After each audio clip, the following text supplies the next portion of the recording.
il a été clair. Je vais élever quelqu'un qui connaît la parole de Dieu et qui la respecte. Et toutes les prophéties de ceux qui ont eu des messages antérieurement disent la même chose. Donc, le choix d'un dauphin en soi, c'est un acte que Dieu a prévu, c'est vrai, mais ça c'est le dauphin là.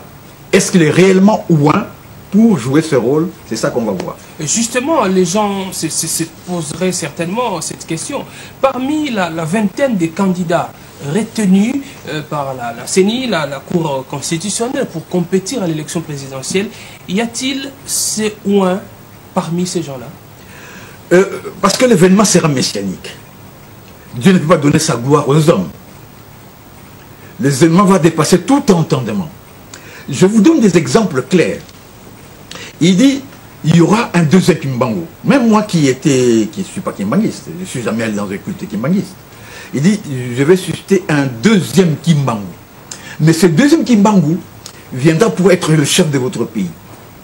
Je vais le susciter d'une façon exceptionnelle, miraculeuse. Bon, je ne vois pas comment les élections peuvent intervenir dans une question, dans un problème exceptionnel et miraculeux du Seigneur. Et le Seigneur disait clairement que le jeune là qui viendra va baliser le chemin, puis viendra un ouin qui conduira, qui ouvrira le pays vers l'accomplissement de la parole de Dieu. Parce que ce qui se passe en RDC, souvent nous le voyons terre à terre, hein, de façon humaine, un monsieur qui est au pouvoir et puis on cherche à le remplacer. Ce n'est pas cela. C'est l'avenir du monde qui est en jeu. Parce qu'après Israël, la RDC a été choisie pour être la nation qui va recevoir la puissance du royaume. C'est par cette puissance du royaume que la pierre partira pour briser tous les systèmes du monde. Alors, maintenant, comme la RDC va porter la puissance du royaume de Dieu, le Seigneur devait créer cette nation. Et pour créer cette nation, il avait prophétisé pour dire que le royaume de Dieu se sera retiré, c'est ce qu'il disait aux enfants d'Israël, aux Israélites, et sera donné à une nation qui apportera les fruits. Et Paul même dit en Romains que n'avez-vous pas su que Moïse avait dit que je vous susciterai votre jalousie par une nation sans intelligence, donc une nation barbare. Et c'est ça qui va se passer. Et pour démarrer cette action messianique, Dieu va susciter un prophète, Dieu va susciter un ouin, Dieu va susciter des serviteurs de Dieu qui seront remplis de la puissance du Saint-Esprit pour bouleverser la situation. Mais ça ne sera pas par la violence physique. C'est par la puissance du Saint-Esprit. Mais avant que peut-être que vous le poursuiviez, pasteur, il y a quand même lieu de se demander, est-ce que Dieu est contre la démocratie, Dieu est contre les élections? Si ce choix doit venir de Dieu, il va imposer au peuple congolais quelqu'un qui vient de on ne sait où. Donc parmi ceux qui sont en train de compétir là, il ne faut pas espérer. Il dit, ça c'est clair. Vous savez, moi j'aime bien l'approche avec le Seigneur. Quand il nous parlait de Bemba, à ce temps-là, il était en prison.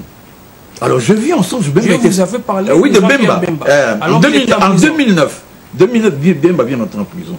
Je vis qu'il était sorti et qu'il voulait postuler, il tenait à postuler. Et d'un autre côté, les gens de Kabila voulaient que Kabila puisse continuer. Alors le Seigneur dira, eux deux vont partir. Eux deux. Je vais élever quelqu'un qui connaît ma parole et qui la respecte. Mais bien aimé, connaître la parole de Dieu, ce n'est pas un jeu. Connaître la parole révélée sur cette nation, sur ce qui va se passer dans le monde. Est-ce que qui, parmi ces gens que nous voyons dans un système démocratique, qui connaît la parole de Dieu, qui respecte? Et il dit ceci, je vais élever quelqu'un comme j'ai élevé Joseph. Vous voyez ce que ça dit? Beaucoup de choses. Quel Joseph? Kabila ou de la Bible? Non, de la Bible. De la Bible. Une situation s'est passée et on avait absolument besoin de lui. Il va le faire. Mais qu'est-ce qui va se passer exactement? Nous ne savons pas. Nous marchons par la foi en Jésus. Mais nous devons nous préparer. Parce que le Seigneur disait, je vais le revêtir d'une grande autorité spirituelle. Il aura le verbe de Dieu, le verbe de puissance. Et ça a été prophétisé.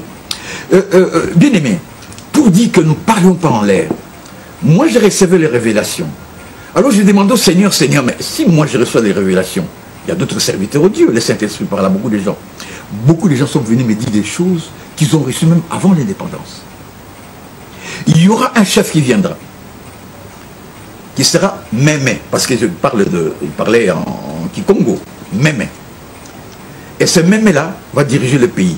Et puis viendra un Koyi. Là, on parle de Kassavou. Non, Mémé, ça dit qu'il est un homme faible. Oui. Vous savez, Kassavou n'avait pas beaucoup d'autorité, hein? C'est comme ça que Mobutu a pu le faire partir, le faire revenir comme il voulait. Ça, vous ne pouvez pas le faire avec Kabila, vous ne pouvez pas le faire avec Mobutu, vous ne pouvez pas le faire avec Mobutu. Et puis viendra un Koyi qui va durer, qui va vous rassembler de force. Mais un Kossi viendra. Et c'est Kossi... Un léopard après un lion. Un lion. Mais ce lion ne sera pas le lion de la tribu de Juda. Et ce lion aura un enfant au dos. Apportera un enfant au dos. Le lion, donc, Musée Laurent Désiré. Oui, au dos. Ça a été dit avant l'indépendance.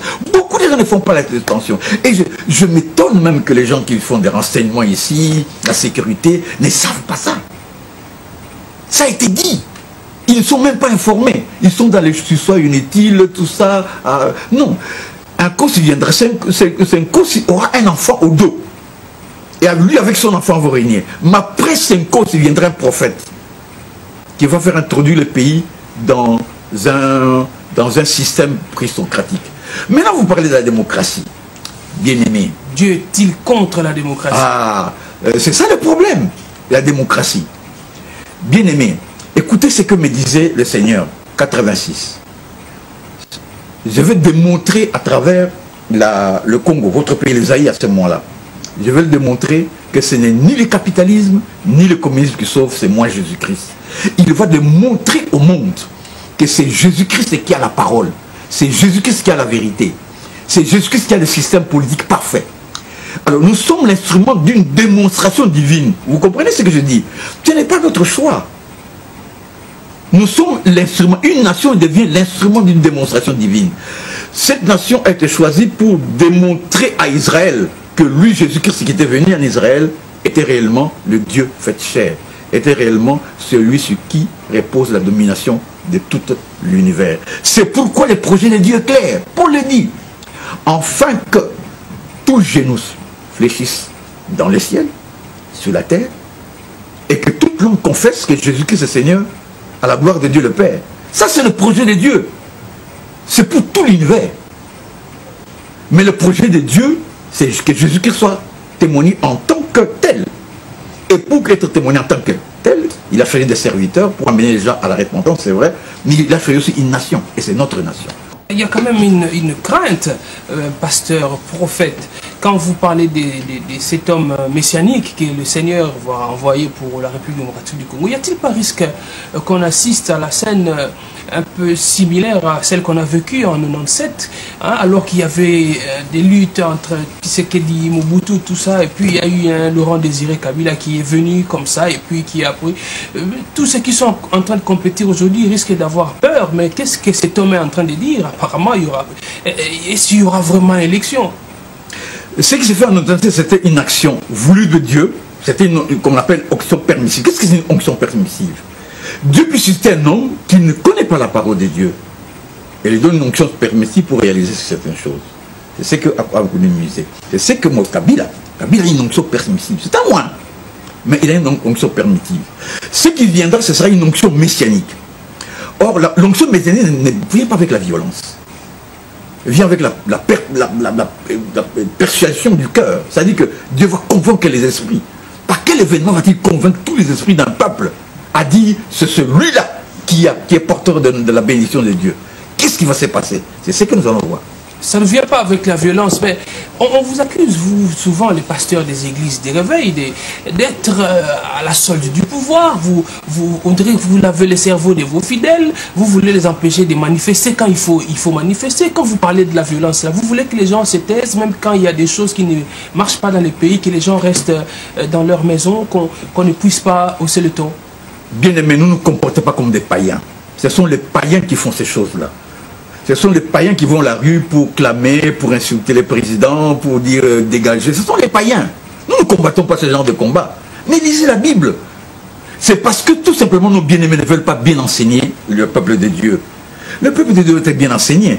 Notre combat est spirituel. Nous renversons des forteresses. Nous renversons les situations par la prière. Et c'est une force. C'est une puissance.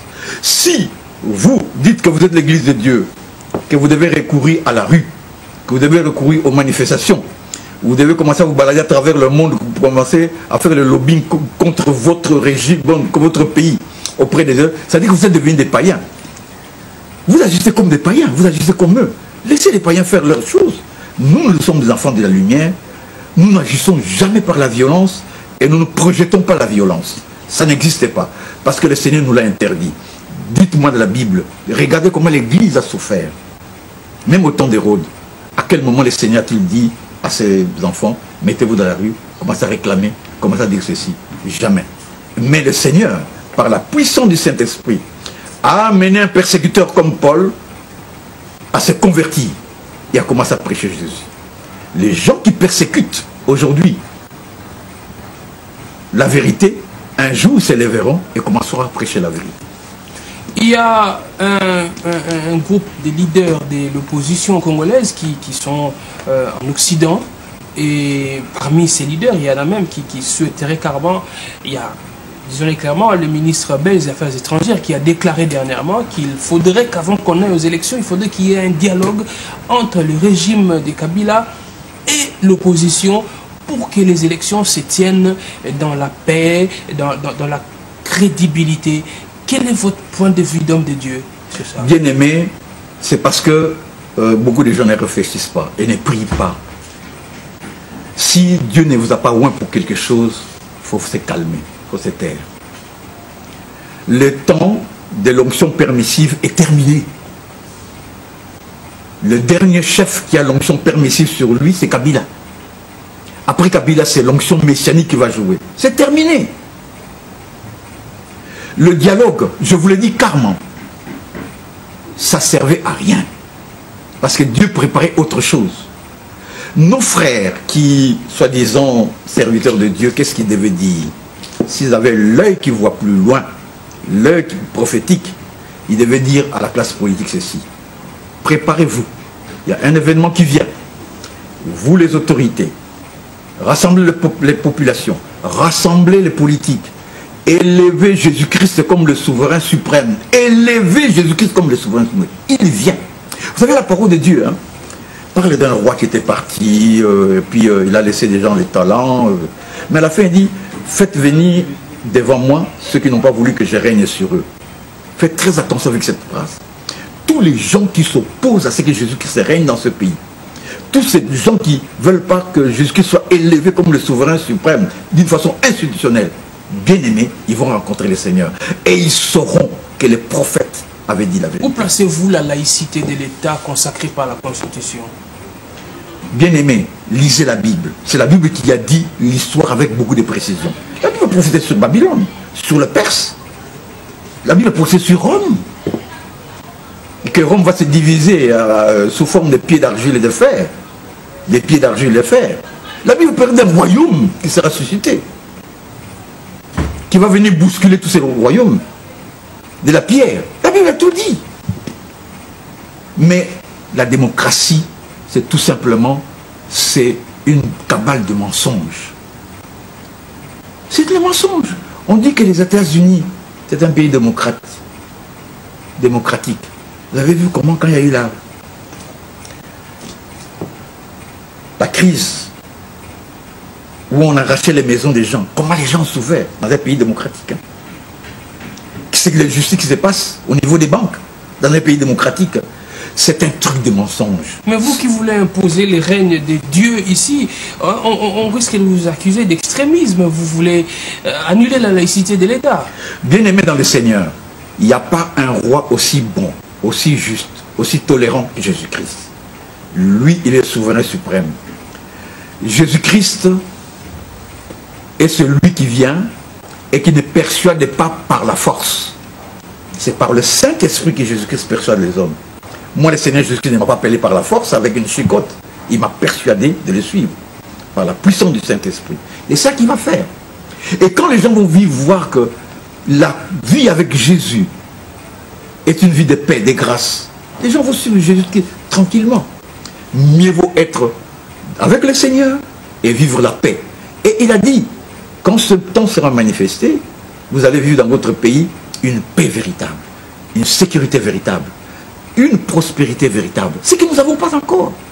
Et c'est juste ce qui va l'amener. La dernière fois que nous vous avons reçu ici, prophète, vous avez parlé de quelque chose qui a suscité beaucoup de réactions. Nous avons reçu beaucoup d'appels, des messages, des gens qui voulaient en savoir un peu plus. Vous avez dit que Dieu vous avait montré clairement qu'avant les élections du 23 décembre, qu'il y aurait un événement dans le pays. Il y a certaines personnes qui étaient prises de peur. Mais qu'est-ce qu'il veut dire? Devons-nous fuir le pays? Y aura-t-il la guerre? Qu'est-ce qui va se passer dans le pays? Qu'est-ce que Dieu vous a-t-il dit? Il y aura un brusque événement. La Bible dit, quand les hommes diront paix et sécurité, viendra une ruine soudaine. Il y aura un brusque événement. Il faut se préparer. Il faut être debout. Parce que tout ce qu'on veut faire, remplacer, faire la continuité du système Kabila par Ramazani, tout ça, Dieu n'en veut pas. Et créer une alternative par les opposants, Dieu n'en veut pas. Dieu veut un système messianique. Le temps est accompli. Parce que Dieu, par sa grâce, il ne voulait pas brusquer Kabila. Il voulait Kabila, c'était lui-même qui doit partir un jour. Il a fait. Et Dieu quitte. À ce moment-là, si les gens se choisissent, voilà, nous choisissons tel messieurs. Ça, ce sont les hommes. Le choix des hommes n'est pas le choix de Dieu. Et c'est ça que nous allons voir. Et ils le savent. Vous savez, même au sein du pouvoir, même autour du président, beaucoup de gens le savent. Que le choix là a été charnel, humain. Attendons le choix de Dieu. Et quand Dieu fait son choix, il impose. Maintenant, le Seigneur va s'imposer. Et pour le commun des mortels, comment Dieu peut-il s'imposer? Parce que nous avons un système bien établi. Parce que nous avons des institutions. Parce que qui va faire s'imposer? Pour eux, seul un coup d'état militaire ou bien un forcing de la rue peut changer les choses. Ce sera par la puissance du Saint-Esprit. Ça va bouger l'entendement de beaucoup de gens. Attendons, il y a un événement qui vient. Préparons-nous.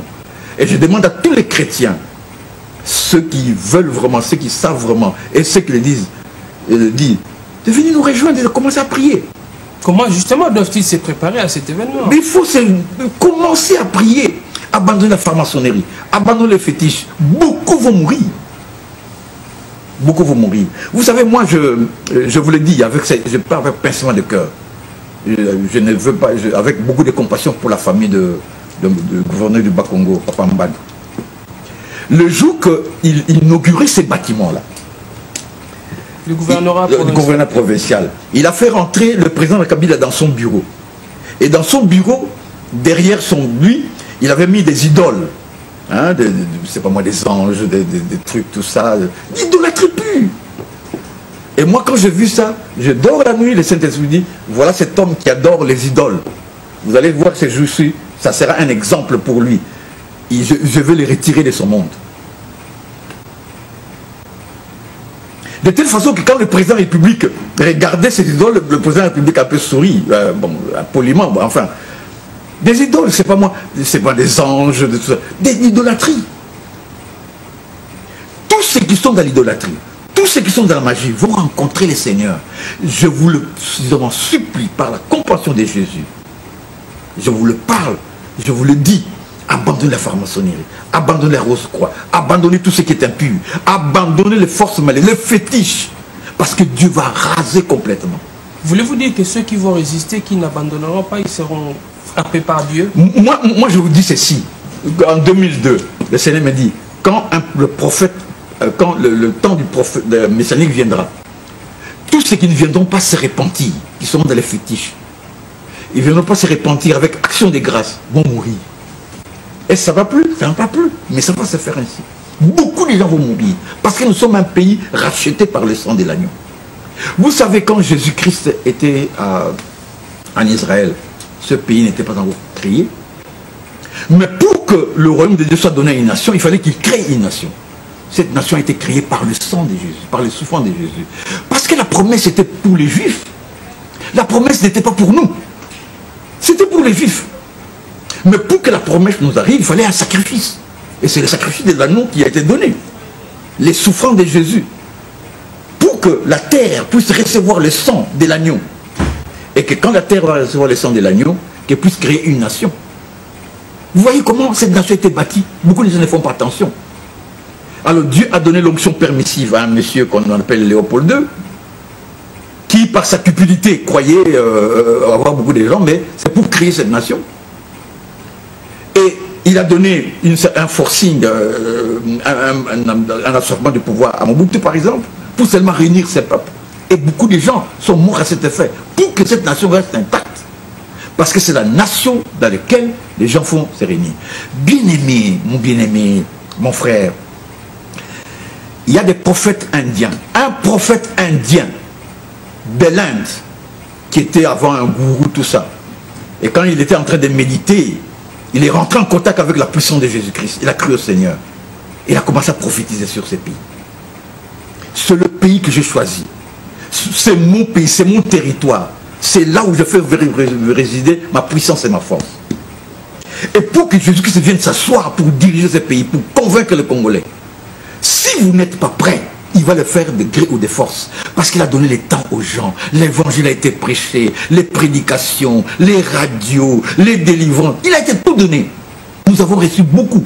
C'est rare un pays africain qui a reçu tellement la parole de Dieu comme nous.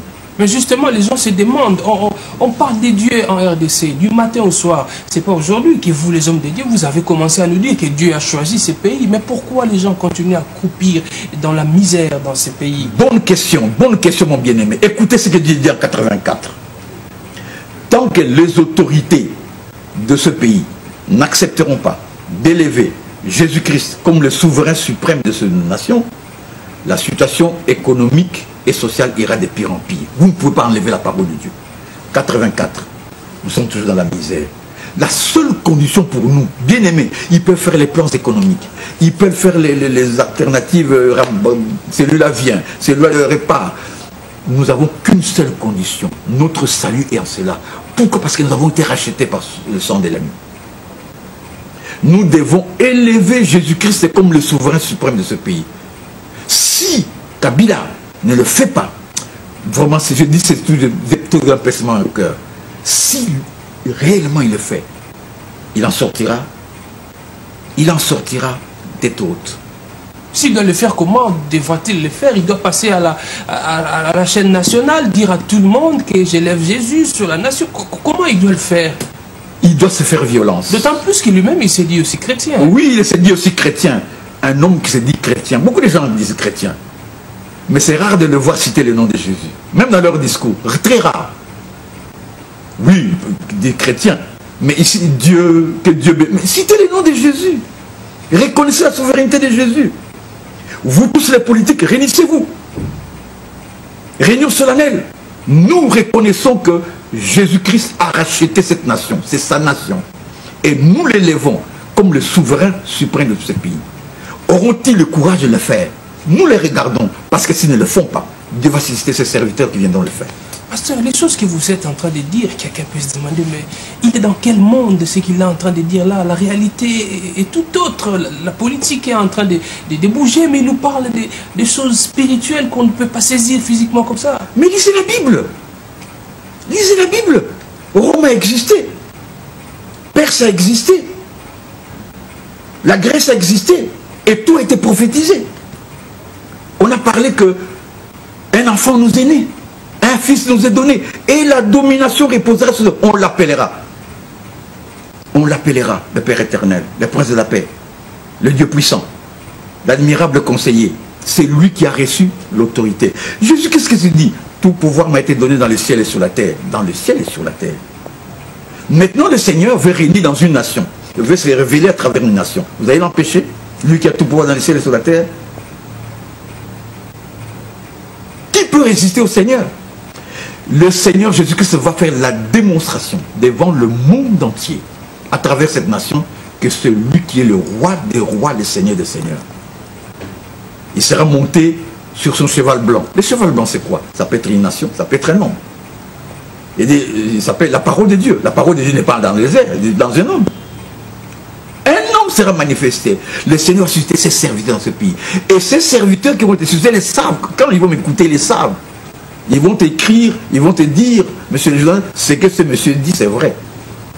Et Dieu attend les temps, attendez les temps. C'est pourquoi vous avez vu tellement de dévotion, la façon dont Jésus-Christ s'est prêché, la façon dont Jésus-Christ s'est élevé dans ce pays, la façon dont les chante. Dans quel pays on chante si merveilleusement le Seigneur que dans notre pays? Tous les qualificatifs sont donnés à Jésus. Beaucoup de gens, quand c'est anodin, ils n'ont rien à faire, ce sont des chômeurs, des gens qui... Ils savent pas que c'est le Saint-Esprit qui est en train de préparer les cœurs. Et les cœurs sont maintenant prêts. Ils savent très bien, les gens de bonne volonté, Kabila ne donnera pas la solution. Ramazan ne donnera pas la solution. Tous ces gens qui sont là pour ne donneront pas la solution. Les prêtres ne donneront pas la solution. La solution viendra de Jésus-Christ, quand nous allons l'élever comme le souverain suprême. Si réellement ces gens se disent sont des chrétiens, ils doivent élever jusqu'au souverain suprême. Ils doivent le faire. C'est leur porte de sortie.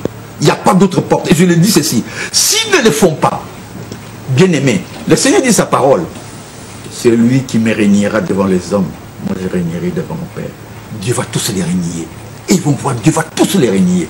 Ce sera des pleurs et des grincements dedans. Ils ne savent pas. Vous savez, vous êtes dans un pays, vous ne demandez pas à Dieu quel est ce pays où je suis, où je dirige, où nous avons le... C'est le pays de Jésus-Christ qu'il a racheté par son sang. Et les Écritures saintes parlent de ce pays en Ésaïe 18. Mon bien-aimé, monsieur le journaliste, en Ésaïe 18, il parle d'une nation au-delà de la Nubie, au-delà de l'Éthiopie, qui sur les cours d'eau. Il va susciter un peuple vigoureux, redoutable. Par quelle puissance? Par la puissance de l'évangile, par la puissance de la parole de Dieu. Voilà, on va terminer cette émission, mais j'aimerais quand même que nous terminions par ces points. Hein. Quand nous préparions cette émission, vous m'avez parlé du mois d'octobre. Le mois d'octobre, qu'est-ce qu'il y a de si particulier pour le mois d'octobre qui vient? Je dis seulement, bien-aimé, préparez-vous. Celui qui veut savoir sur le mois d'octobre, qui me cherche, préparez-vous. Les prophètes à parler. Préparez-vous. Préparez-vous. Vous savez, les gens disent, Jacques dit ceci, hein, ne dites pas, demain nous ferons ceci, nous allons faire les élections, tout ça, nous sommes sûrs que Ramazan va passer, nous sommes sûrs que l'opposition va faire ceci, nous allons faire comme un mandat sans Kabila, et tout ça. Beaucoup de supputations, ils font des réunions de gauche à droite. Préparez-vous. Ne dites pas cela. Jacques l'interdit. Dites plutôt, si Dieu veut, nous ferons ceci ou cela. C'est pourquoi un homme sage, dans n'importe quelle situation, il cherche la volonté de Dieu. Il cherche la volonté de Dieu. J'avais dit un jour à une dame, voilà, je vais aller en Europe, tout ça, parce que le monsieur qui est là a déjà donné l'argent pour ma dot, il a envoyé, je vais rejoindre mon mari. Moi j'ai dit, madame, je vois déjà dans l'avenir le trouble et la mort. Non, vous êtes le pasteur, toujours comme ça. Le trouble et la mort. Le monsieur il est parti là-bas, c'était un revendeur, je ne sais pas moi, de drogue ou quelque chose comme ça, et là-bas on l'a assassiné. Et comme lui aussi était, il utilisait sa femme pour ce genre d'histoire, et la femme a été arrêtée en prison, mari assassiné et la femme en prison.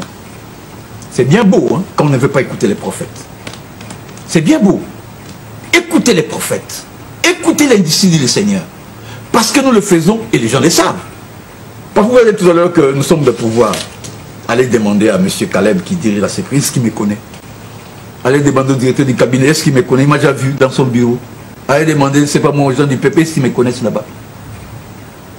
J'ai reçu l'argent de qui? Parce que je dois quand même parler. Parce que c'est le Saint-Esprit qui parle en moi. Préparez-vous. Voilà. Merci beaucoup, prophète Abraham Kouidia-Mwenge. Merci d'avoir répondu à nos questions. Que le Seigneur vous bénisse. Estimez-vous que le prophète Abraham a dit la vérité, toute la vérité, rien que la vérité? Si oui, faites-le nous savoir. Sinon, faites-le nous savoir aussi. Nous lui ferons parvenir vos messages.